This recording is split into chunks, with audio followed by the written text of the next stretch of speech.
Hello दोस्तों, नमस्कार। मैं पूजा, आप सबका स्वागत है पूजा लोकगीत के चैनल में। आप सबके लिए लाए हैं नाच गीत। आप सबको एक गीत जैसा लगे कमेंट में ज़रूर बताइए। फुल आवाज के साथ सपोर्ट करिए।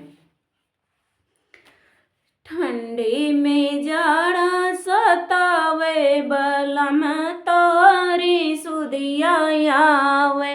ठंडी में जाड़ा सतावे बलम तारी सुदिया आवे।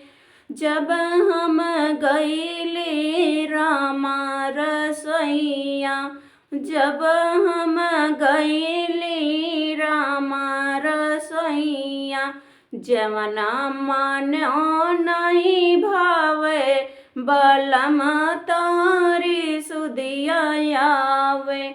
जवना मानो नहीं भावे बलम तारी सुदिया आवे। ठंडी में जाड़ा सतावे बलम तारी सुदिया आवे।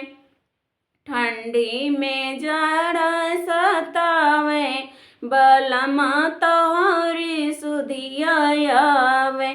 जब हम गईलो ससुर के सगरवा, जब हम गईलो ससुर के सगरवा, गरुला मानो नहीं भावे बलम तारी सुदिया आवे।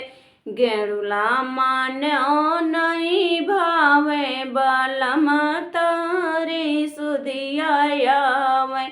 ठंडी में जाड़ा सतावे बलम तारी सुदिया आवे। ननदी जी आई बिरवा जोराई, ननदी जी आई बिरवा जोराई। बिरवा मानो नहीं भावे बलम तारी सुदिया आवे। बिरवा मानो नहीं भावे बलम तारी सुदिया आवे। ठंडी में जाड़ा सतावे बलम तारी सुदिया आवे। ठंडी में